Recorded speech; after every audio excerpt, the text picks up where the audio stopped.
What's up, guys, and welcome back to episode 6 of Hunting the Boot podcast. I'm your host, Zach Leonard, and as always, alongside me, my best friend and co host, Mr. Jared Elaine. So what's up? What's happening, guys? We got a special guest for y'all tonight. Some people know him as Henry, some people know him as Little Henry. I like to call him Lil Henny myself. I knew he was gonna. I knew he was gonna say it, bro. I You knew call there me was one. no look, man. There was no saving you right there, brother. The amount He of times called. he said it since we've been in this room, I knew Yeah, he was gonna do it. yeah. He called me one day. I said, "Love Lil Henny." I'm like, "Lil Henny." Yeah, don't It's play. like, He said, Lil Henny. I said, yeah. He said, man, I kind of like that. So, man, we gotta go in for y'all tonight. We kind of gonna kind of give y'all a rundown of Lil Henny's season, what he's been up to, what he's been doing. He's done some cool things. He's had some cool experiences, not only in the private land that he's hunted, but also the public land as well. So I look forward to y'all being able to hear those stories as well as us to kind of get a little more in depth detail on those. Um, Also, I guess Henry can start uh, kind of back a little bit at the beginning of his season. I kind of want him to go through the season, but also I want him to tell us about his Monroe incident where his truck was broken into. Everything was stolen: his hunting clothes, his bow, his arrows. that was Um, that was preseason, Henry. No, that was like middle of October, so I had like it was like 2 weeks into the bow hunting season So for my area. what? Give us a rundown. So we have this site in Monroe that I was going to visit for my company, and it was a Thursday. And I'm like, you know what? If I come back from Monroe, my hunting camp's on the way back, so I'm gonna pack my hunting stuff the night before. I'm gonna bring it with me to Monroe, and I'm gonna come back to my camp and hunt the weekend at my camp. So I packed my truck and put everything in it. I leave at like 2 a.m. Thursday morning to go to this site in Monroe. It's like a 4.5 hour drive from where I'm at. I get there, it's like 7 a.m. and I only spent a half a day there. I park in the parking lot, which is like thousands of cars in there. It's a huge site. It's a big data center. It's the Meta data center, like the Facebook data center that they're building. yeah, And Jared's been up there. Yeah, I've been up oh, there really? one. Yeah, and Mhm. that place is Yeah. absolutely giant. I was lost for the first 3 days I was up there. Oh no, I'm there pretty often, and I'm lost still when I go there. I It's believe it's it. huge. It's like 5 square miles. Anyways, I get back to my truck. It's like 11 a.m. So I was there for like 3 or 4 hours, and I'm riding the little buggy, getting to my truck. I'm like, oh man, I left my window rolled down, and I'm getting closer to it. I'm like, oh wait, like my glass, there's glass on the ground, and everything. I'm like, oh dude, my truck got broken into. I'll run over to my truck. First thing I see, or first thing I don't see, is my bow, my arrows, my hunting bag with all my Ah, clothes and stuff in it, my bino harness with my binoculars, rangefinder, release, and everything. Stole all my. I had about $800 worth of clothes in there, like first light stuff, like Sitka stuff, that kind of stuff. ah. Yeah, they cleaned all that out and everything. And I'm assuming And they're all temporary parking lots. So, like there yeah, was no there's just I guess put it in perspective for everybody listening.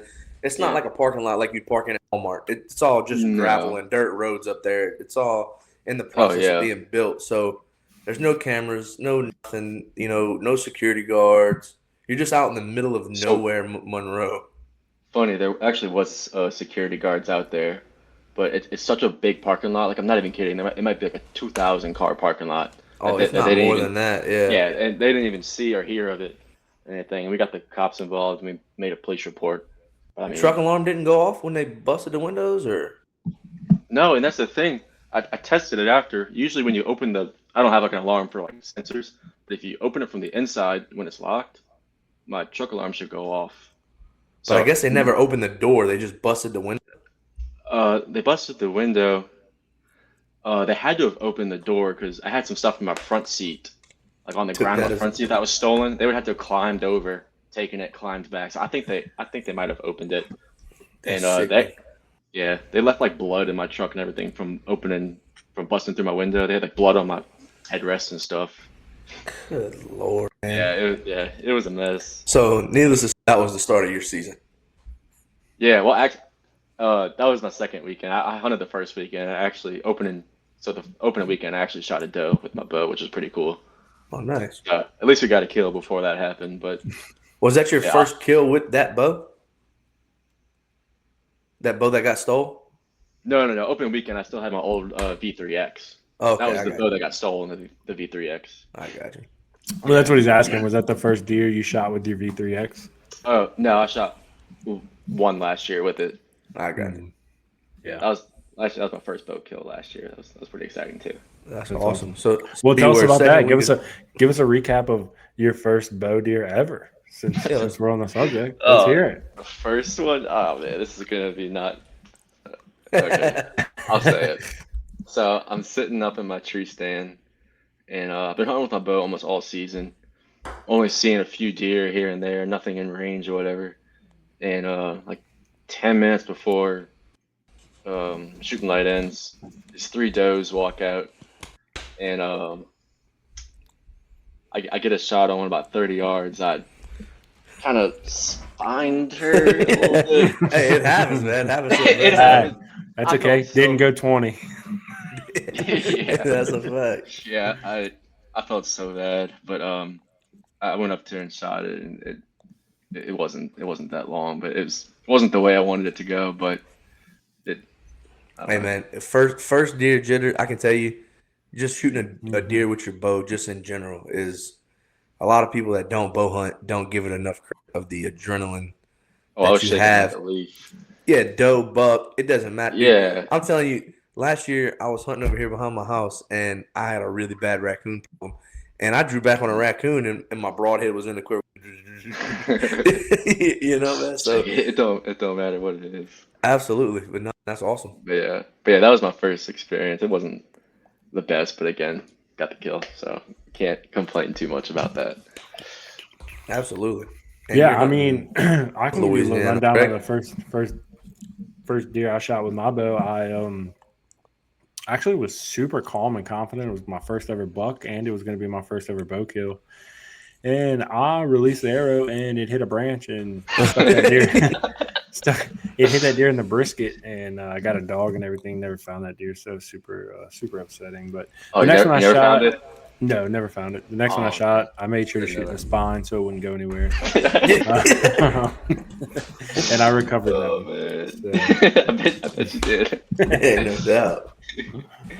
Yeah.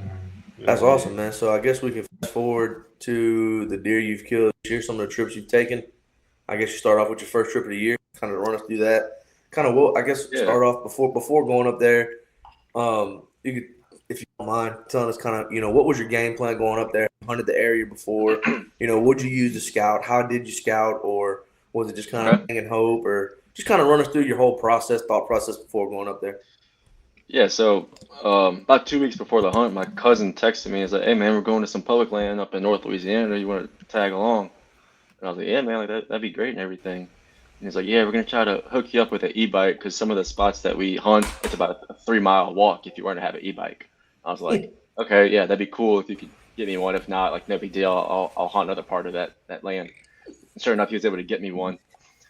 And so we um we got there on a Thursday night. We got there late, about 2 a.m. We left later that night, and we were supposed to hunt that morning, but we wound up not hunting. We slept in a little bit. We're like, let's just scout the middle of the day, and we'll hunt that afternoon. So um, we go to a spot, and we park the truck and take our bikes back there, and we it was three of us. We probably spread out about 500-600 yards from each other, maybe a little closer than that, and it was a mixture of hardwoods, and on the other side of the trail that we rode down was a bunch of like heavy brush, which is where the deer bed down at. And so he was like, "Look, you don't want to get too far into the hardwoods because like right when sunset comes or right before sunset, that's when they start coming out to feed." So I'm like, okay, so I found a spot about 100 yards in the woods, found a few scrapes, and actually found a few sheds, which are pretty cool. I got to keep those. It's my first shed I ever found. That That's was awesome. that That's was awesome. especially Yeah. on public land. That's not easy to Yeah, do. yeah, it was a pretty decent one too. It was a nice 8 point, but the squirrels kind of got to it a little bit, but it was still a nice little shed. So I set up in a tree. I brought my saddle with me that weekend. All three of us were actually hunting out of saddles. So I jacked up in a tree. Um, about 20 minutes before daylight, kind of like what he had said, I see a doe come out of the bedding area towards like the hardwoods, and there's acorns dropping like every second. You're hearing acorns drop. It's like all white oaks back there, just dropping huge acorns. So it actually kind of made it a little challenging because all the trees were dropping. Mm-hmm. So you're like, where do I even set up at? You know, Yeah, like the deer aren't very concentrated because there's exactly. food everywhere in the woods. Yeah, it's different if you just see one or two oak trees dropping, but like all of them were dropping, which was cool, but at the same time made it a little more difficult. So luckily, I happened to see that one doe come by. It was about 60 yards. I wasn't really going to take a shot. I'm not too confident at 60 yards. So Yeah. it was a good sit overall. And we regroup back at the trail and we ride back. And fast forward 2 days, should be Sunday.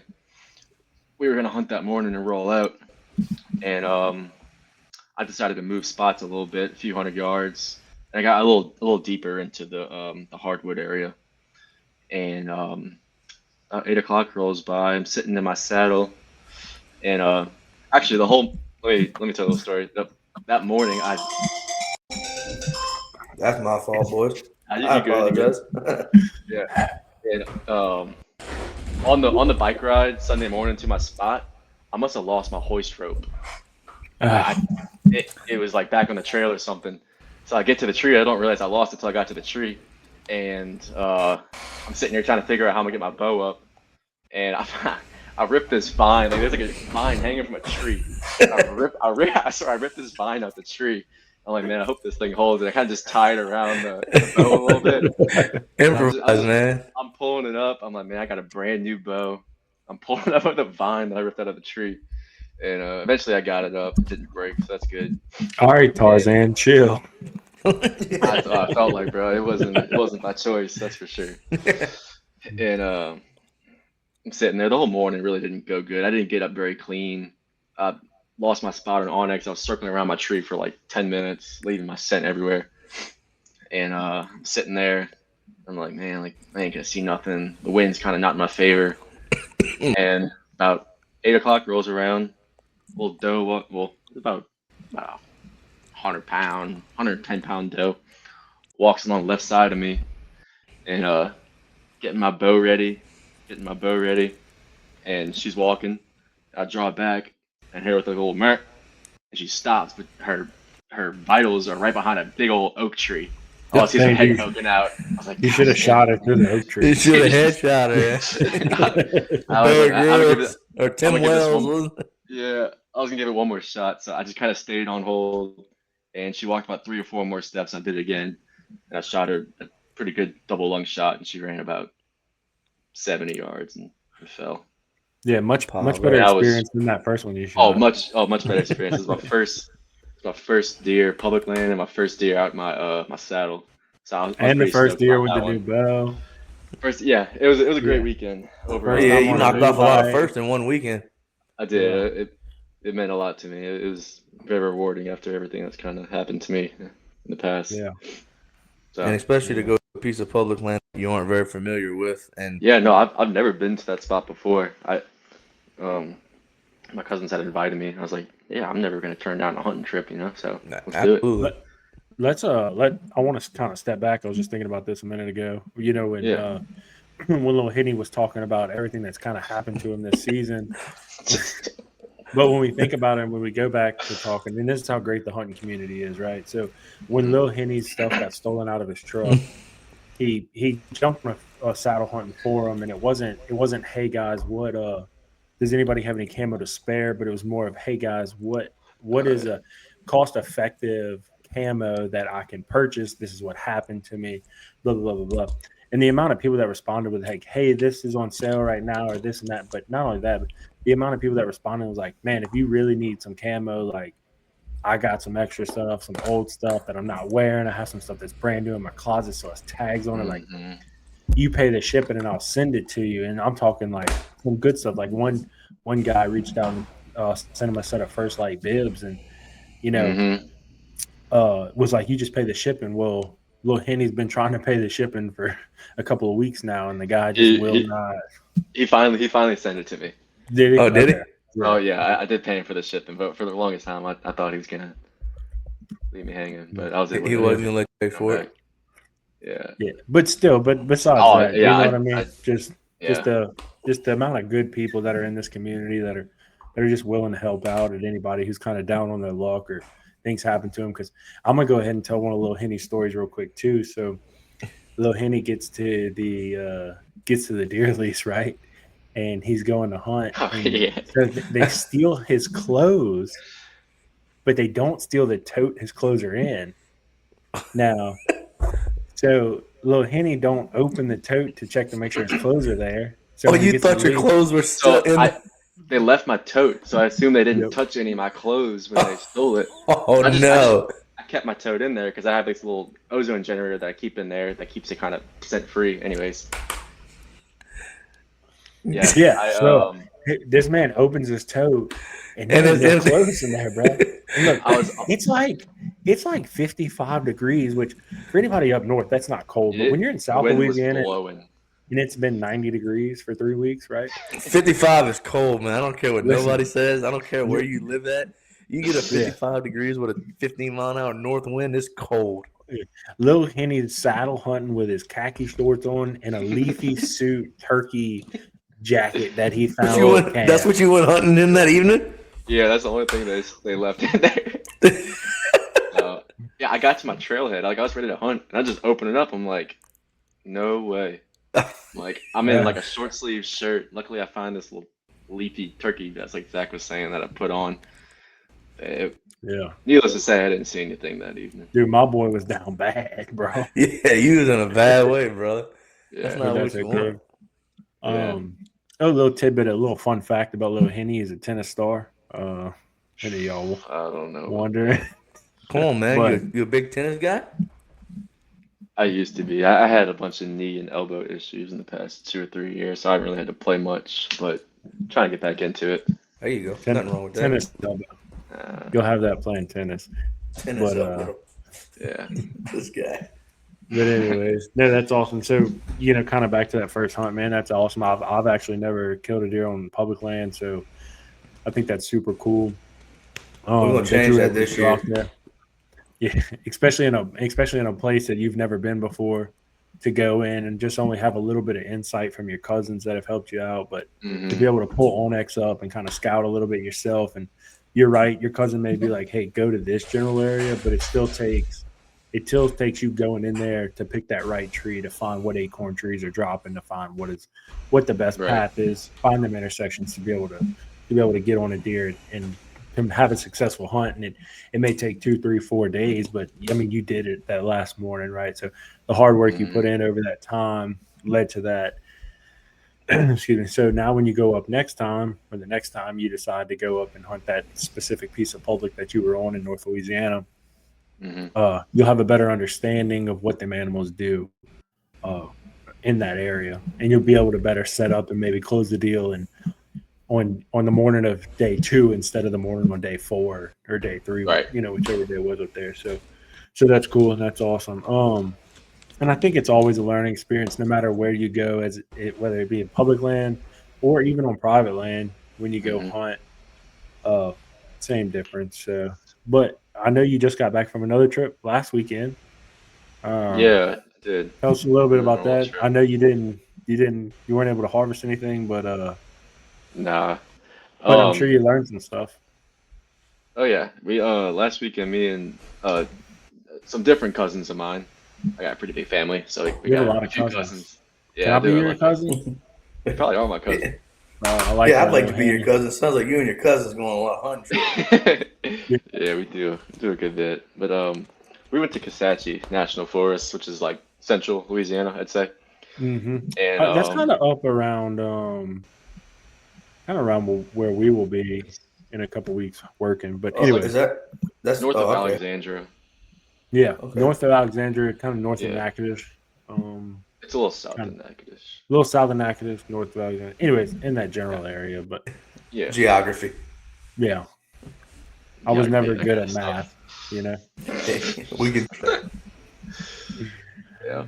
Yeah. But yeah, every Thanksgiving weekend they do a gun hunt, and it's one of two weekends. They only do two gun hunt weekends all year, Mm-hmm. so it's a good chance to get in there when the deer aren't pressured as much. Because I mean, they got some bow hunters in there, but like not too many. I Mm-hmm. mean, it's like our area is like it's like 40,000 acres. So I mean, you got a Right. lot of ground. You got a lot of ground to cover.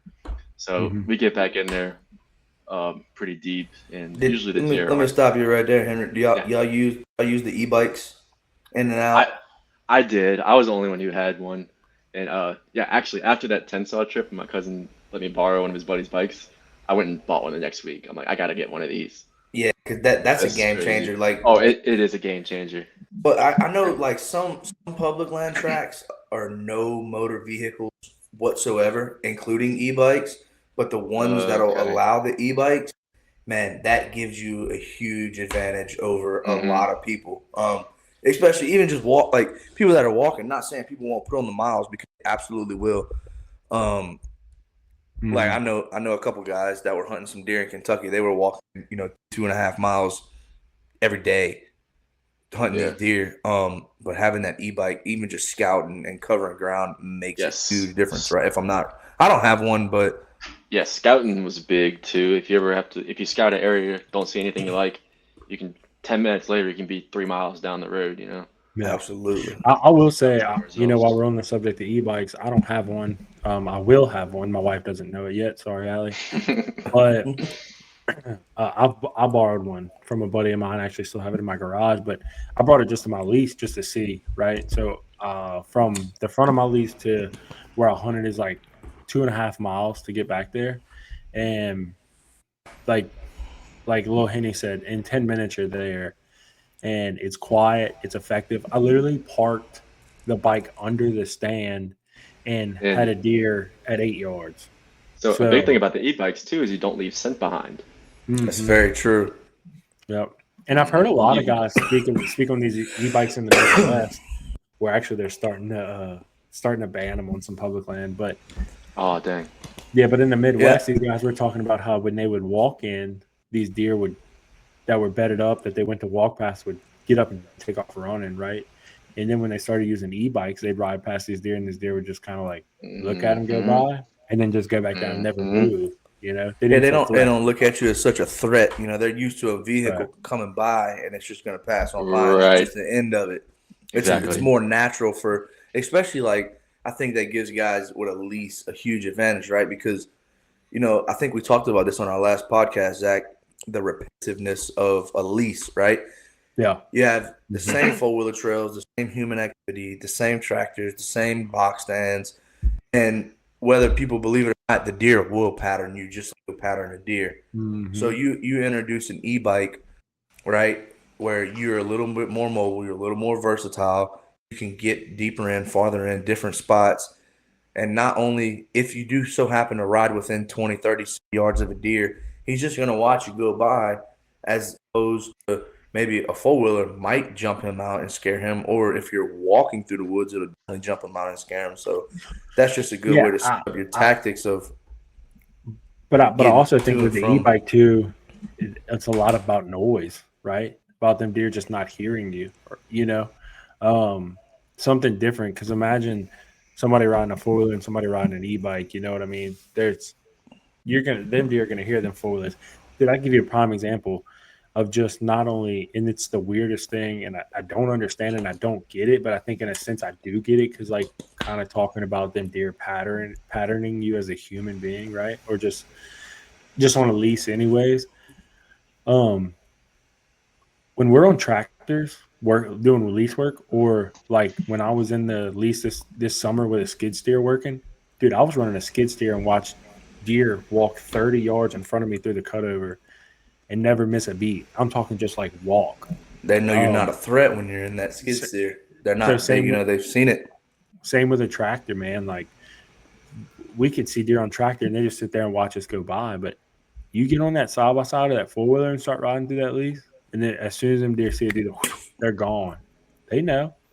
So that's a big thing. And then not only that, we also talked about this too, Jared, and I think Lil Henny may agree, but when you don't step foot on a place from February to August. You know what I mean? And now all of a sudden you went from dead quiet all throughout the summertime to riding four wheelers in there every weekend to go to your stand. Like, listen, it's crazy to think that we get outsmarted by a deer that won't move out of the way of a car doing 70 miles an hour with bright headlights coming at it. You know what I mean? Trust me. Yeah. Them big bucks and them old mature does that blow at you every time you go in the woods, they didn't get that old and that smart for no reason, man. Them deer are a lot smarter than I'd like to say sometimes we give them credibility for. Yep. Yep. Prime example. Jared knows, Lil Henny. I can send you the videos after we do this podcast. But I had a deer that we've kind of been a ghost since early October. He showed up once or twice on camera.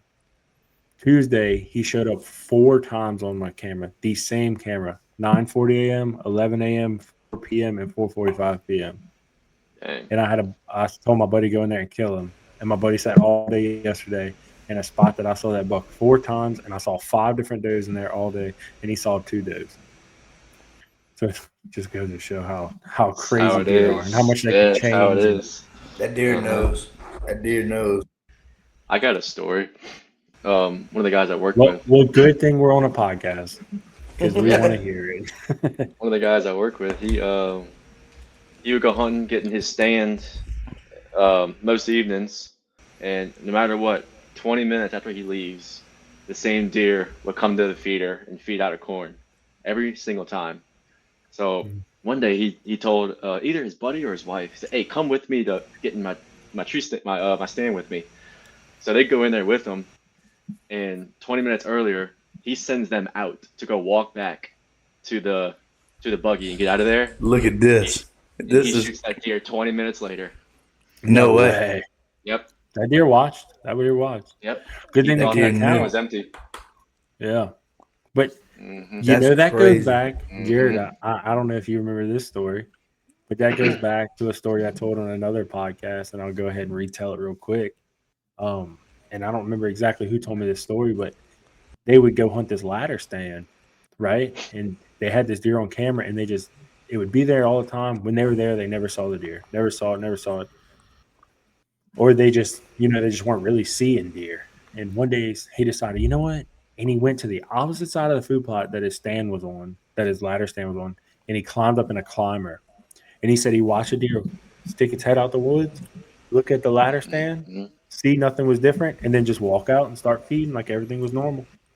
Mm-hmm. So, Zach, you want to know, speaking of this, you want to know something that just made me think about? You remember that big 10 point that I was hunting right here by the house? when it disappeared. I think he got killed. I'm not too sure. But Oh, dang. Henry, the same thing you were just saying. I would have this 10 point on camera every day. He would come in. I'd get a picture of him. I'd go hunting. I would leave my stand, and I can leave my house and be in my stand in 10 minutes. It's right here next to the house. Before I would get my truck and drive, I mean, I wasn't 500 yards from the stand. He was in there. And I couldn't get him to daylight. Zach, I think your camera just died. Oh, that's not good. Sorry, it's Can y'all better, hear it's me? better this way. We can still hear you. You're just going to have to swap over to your web. But anyways, I'll continue. I didn't get a single daylight picture of this deer until I went on my Kentucky trip that year. And there was no people in the woods at all. And then the deer daylighted. And I played cat and mouse game with this deer, and I thought of so many different ways. But you'd have to see the piece of property I have. It's a skinny strip that ain't but about 150 yards wide, and it's 2 miles long. Oh, jeez. And that's all. That's what I have to hunt. You know, it's family land right here. So there's no other way for me to get in or out. There's one way in, one way out, and I can't access him from any different way because it's all private around me. Mm-hmm. So I just know for a fact this deer was. I've even tried walking at the rail tracks, walking 700-800 yards in. I even got there one evening like 1:30, and it took me 2 hours to get to my stand. And the only thing I can think of is that this deer was bedded down where he could see me walk in and walk out. That's the only thing I can come up with. I would only hunt it on good wind day. Like I was like, okay, let me hunt it when the wind is perfect. this, that. And I'm telling you, every day when I put my keys in my ignition, that deer would step out in front of my camera. Like clockwork. It never failed. But I could never kill him because I just had no other access point. I had no way to get to him. Enough to make you go crazy. It's frustrating, dude. So frustrating. Helicopter's crazy. Helicopter would be a different way to get in there. What happened? You said I had no other way to get in there. I said helicopter. Whew. I mean, I guess I could have rented a helicopter. I mean, dude, you could have. I keep turning this dial, and I don't know which way is the right way. So I'm just in the middle. Parachute. Didn't you? Did you ever parachute when you were in the military? Yeah, I'm not jumping out of an airplane to kill a deer. All right, I'll go to some crazy extremes, but I'm not jumping out of an airplane to kill a deer.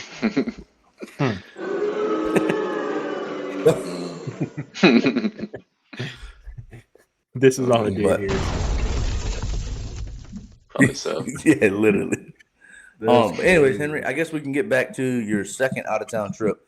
This is where this all stemmed from, was the e-bike conversation, the whole night. So just kind of run us through, like you said, Zach said you didn't get the hard thing, but maybe just kind of run us through, what you saw, what you learned, types of woods you hunted, things like that nature. Just kind of slow it down. Maybe what you'll do different next time, whatever. It was definitely a trial and error. Hunted about 4 or 5 different parts of the forest. Did you see some deer? Yeah. The first set, I sat like in this little creek bottom. There's like a little creek running through, right between two decent hills. And I saw an onyx. It was like a good little filter for the deer to come through. Okay, this should be a good little spot. And sure enough, in the morning, I see 2 doe. They're actually running through there pretty quick, but they came kind of where I thought they would come through, but they would never stop. And then that's really all I saw that hunt. And I saw 2 coyote run through there too. I was gonna shoot one of them if I could, but I couldn't get a shot on them. I was with my bow. It was bow only that day. That was actually Thanksgiving morning. And the gun hunt started Friday. So I took my stuff down. I'm like, all right, I'm gonna get myself in a decent spot for tomorrow that I can kind of see farther than 40 yards in case I can get a good shot on a deer. So I did that. I moved into this other bottom. Actually, I was kind of closer on the side of the hill. I was looking down into the bottom where I thought that they would run.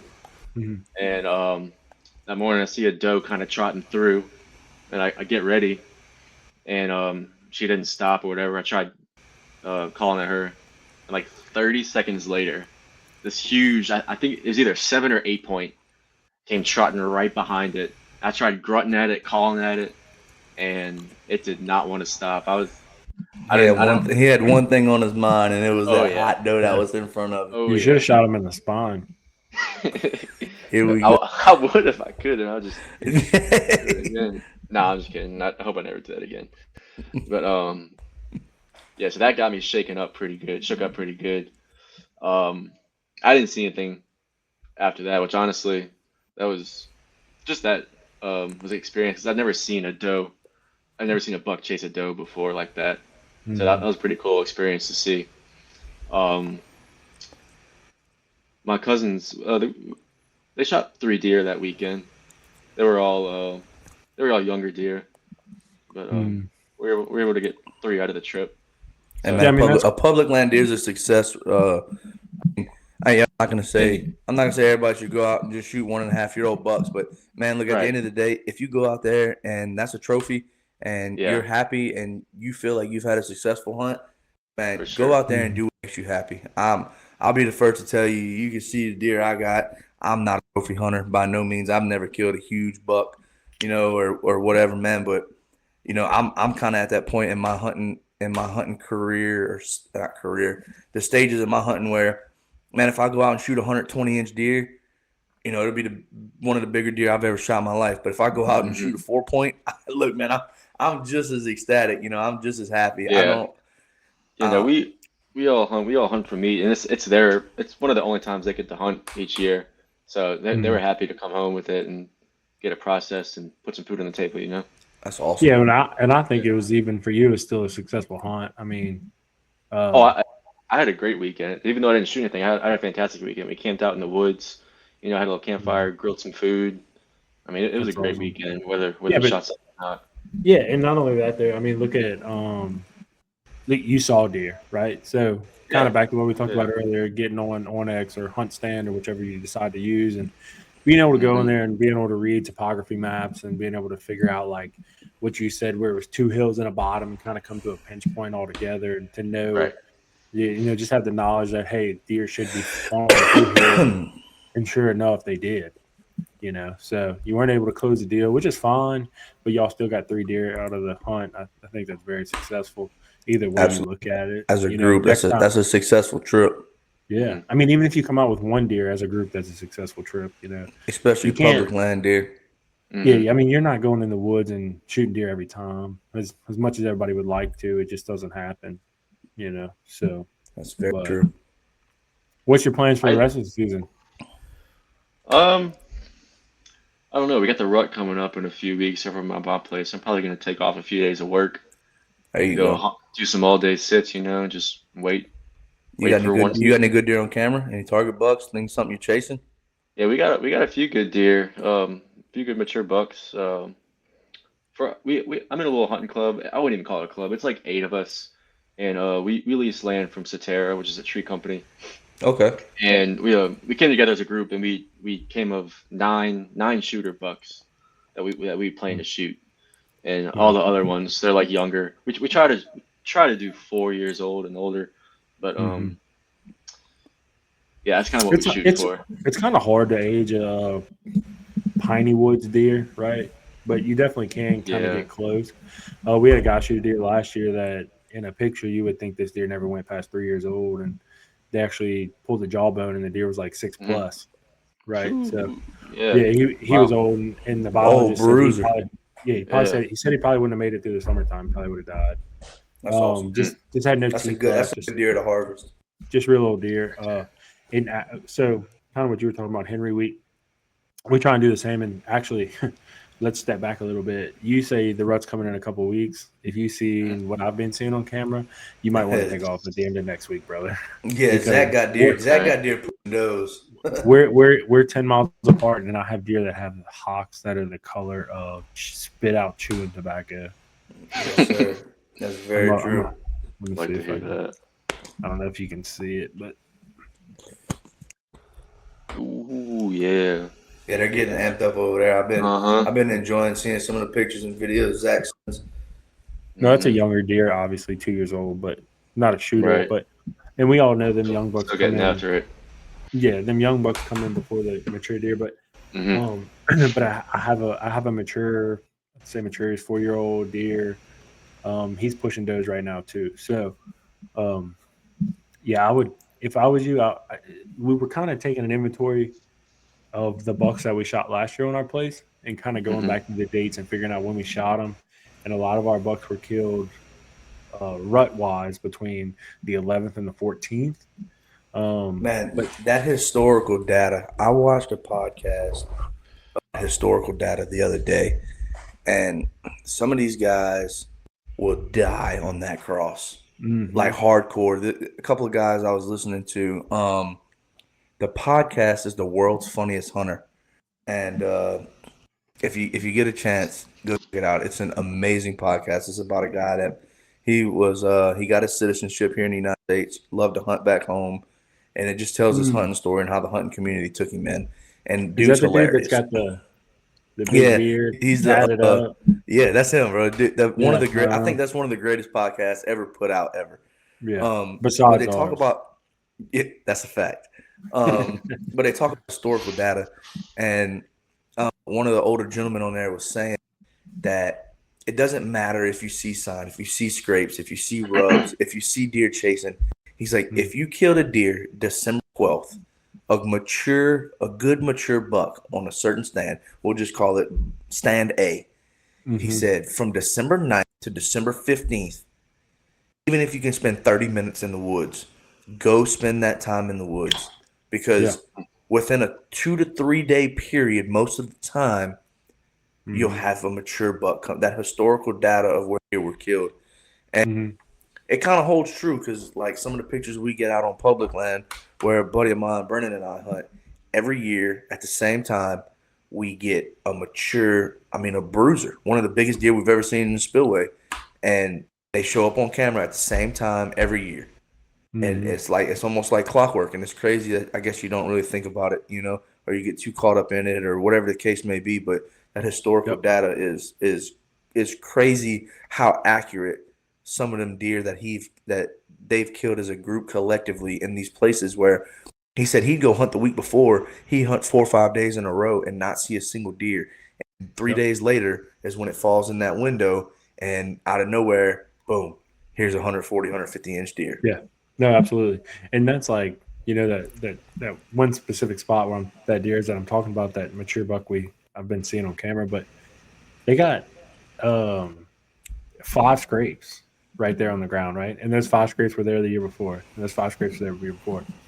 So and they'll always be there. Yeah, and it's always repetitive, right? So we had bucks killed between the 11th and the 14th, and then it's kind of spread out through December, right? I shot mine on December 26th last year, which is that buck on the wall right there. And that same morning, my buddy hunted that stand. He was a guest on the lease. I put him in that stand, and he saw 9 different bucks that morning on that food plot.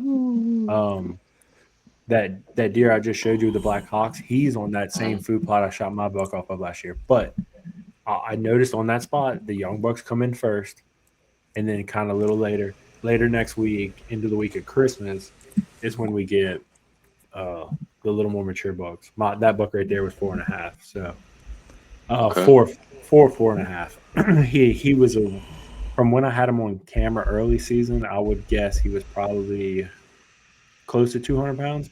I killed him. He was like 150 mid rut, like just worn out, Gutting it out. Yeah. Like you could tell this dude probably hadn't eaten in 2 weeks. Like, hard up. Yeah. So, but that's cool, man. That's awesome. Actually, me and Lil Henny been talking a little bit back and forth, and we're really trying to get either me over to his place or whatever, and do some filming with him, trying to get him on camera a little bit, get him out of his comfort zone, Yeah. So, I know he was a little nervous about the podcast, especially the other night after that phone call. He's like, no, I need a couple days to prepare. Man, you did great, man. You did awesome. Everything, you seemed natural, brother. It wasn't nothing crazy. Yeah, natural podcaster. Just don't start your yesterday. Hey, it wasn't even the day of. It was the day of, like 10 minutes before. It was like the half hour. Yeah, you're right. I was like, hey, bro, we're about to record. Yo, Henry, you turkey hunt? What's up? You turkey hunt? I haven't turkey hunted, no. Man, you need to get in with us this year. Zach and I, actually, that bird right there, that was my first turkey I've ever killed, and that was last year in Michigan. It's like a last-minute trip. Buddy of mine called, and he's like, bro, we're driving to Michigan in days, and I got a spot. You coming? I was like, yeah, I'm in. And I killed an absolute stud of a bird, man. Super grateful for them guys. Shout out to Dylan Bonaventure, one of my really good buddies. I mean, a hell of a turkey hunter. And then my brother Spencer Burns, they took me up there, put me on a bird, man. Them guys, it was awesome. But they definitely reeled me in. And I got a good feeling Zach and I are going to be doing a good amount of turkey hunting this year. So I'd love if you could come hop in on that with us. Absolutely, I'll come just to tag along. I've never been, so I don't know much about it. So I'd be happy just to tag along with y'all and just it's see what it's about. It's one of the greatest adrenaline rushes. I mean, I'm more of a duck hunter than anything. Okay. And I'll tell you, if somebody made me choose tomorrow, turkey hunting or duck hunting, I've only ever killed one turkey, but I don't know. It would be a close toss up of which one I would have to pick, because that right there was. We were in Michigan for 8 days, and we were on birds every day, and it was crazy, man. The hunt, the chase, and it was just awesome. All around, great experience. I think this year, man, you would really enjoy it if you tagged along with some hunts. Let me know, man. I'm all in. Yeah, and we'll go kill a bird off of your place, Henry. We'll go call and come film. We'll come film you hunting them. Yeah, I actually can't turkey hunt on my property. What? Really? Yeah. Something with I don't know what what it was something came off. Or, Yeah, some lease Oh, like fun that. fact! Just thinking about this, do you know? So did y'all know that? What you should know. Whoever is y'all's like president or like club holder should know. So Terra sold out all of their land in they sold Louisiana, out some of Mississippi, ours. and Alabama. No, they sold all of it. They don't own Oh, any really? land Yeah, in because Louisiana, Mississippi, Alabama. I saw this random dude come through with like a little survey stick, and I'm Mhm. like, he's like, hey, like I'm with the new I forgot what company it was. I He was like scared. Yeah, Yeah. like I was going to like set some stands up, and Mhm. They're gonna let y'all keep y'all lease? Oh, of course. Yeah. for now, yeah. Yeah. But No, no, I don't. I they were don't. I don't marking think trees. I'm like, they're please don't probably cut these fixing to trees. cut on y'all's place. Yeah, I know. I got some mature pines by me. Oh, well, Yeah. that's good. You want them to, man. I don't Clear know. cut. I don't know how you feel about it, but even if they come in and clear cut, tell them leave the tops. Talk Yeah. to your Oh club no, president you or don't have whoever to talk holds to it. anybody. They do. That's They good. do. That's what you Leave want. the You tops. want them to leave, What you mean? like leave the treetops, because they'll go in and they'll top them pines. Like they'll just Uh-huh. cut the tops out of them and fall them on the ground. Mhm. And some logging companies will just pile them up and burn them. Mm. But a buddy of mine in Gross State got a lease, and they told their logging company, "Hey, leave the treetops." And within 2 to 3 years, that is some of the greatest cutover, some of the greatest Mhm. deer habitat you can have. Oh yeah. They You'll do that. hold a lot more deer. You'll create a Yeah. lot of bedding and a lot of thickets and places where the deer feel safe. Now, it's not the greatest for hunting because Right. you can't get in there. It's so thick and so nasty, but you'll hold resident deer. Old deer. Right. Mm-hmm. Yeah. Absolutely. They did a prescribed burn last year, and that really brought some new, fresh browse in there, and Yeah. Yeah, absolutely. really kind of Burning the ground is freshened one of it the up. greatest things, Mhm. for vegetation and Mhm. for things of that nature as well. Mhm. Absolutely. Yeah. But you got anything That's else, Zach? good. No, I think that's it. Henry, you got anything, or should I say, No, man. Henny? I appreciate y'all letting me hop on, man. This is fun. Never done one Yeah, of these man. before. I'm glad you enjoyed Absolutely. it, brother. Like I said, you did great. You're a natural. Yeah, we'll I don't have know you. about We'll, that. we'll have to get you back again. At the end of the Yeah. season, kind of get a recap to the end of your season and how everything looks. We still have plenty of time left. We still basically have 2 months left of the season, so Mhm. still a lot of time to kill some deer. Oh, I wanted to ask: have you ever killed a buck? Mhm. No. No. That wasn't very confident. Oh, the one I shot opening weekend. I walk up to it. It's kind. I thought it was a doe. Walk Oh, up to it. It's got oh a pair yeah. of dingalings. I'm like, oh man, bro. Okay, let me rephrase that. Have you killed an antlered deer? No. Okay. No. Uh, I didn't know you could tag those as antlerless, so I tagged yeah, it as a buck. So I kind of messed up there. Yeah, I think that's okay. correct me if I'm wrong, but I think the rule is as long as the nubs have not broke the skin. Correct. So even Correct. if it is a button buck Okay. and there's still skin or fur over the top of them, you can tag it as a Mhm. doe. Yeah. Okay. Yeah, I Now did have to don't kill it. I wouldn't don't quote me 100% Well, on and that that's because I don't want you to get in trouble. But no, No, no. do a little that's right. research beforehand. But I'm almost positive that's correct. No, that's correct because that's why our tags are not doe and buck; they're antler and That's right. antlerless. Okay, Right. So if it copy don't break that. the skin, it's not considered an antlered animal. There you So, go. so So we there try you go. not to. We're not condoning shooting button bucks. Yeah, not saying you should shoot Yeah. them, but at the end of the day, if you're shooting Yeah. a deer at It's your 40 last yards hunt. with your bow or at Yeah. 160 yards with a rifle, you can't Kind of tell. gotta. Yeah. Yeah. Well, that's where a good pair of binoculars come into play, but But that's a thing for a sometimes different day. you just gotta ground check them. Sometimes you don't know if you No, don't know. no. So, anyways, guys, this has been a great podcast. As always, we're going to close out with a prayer. So,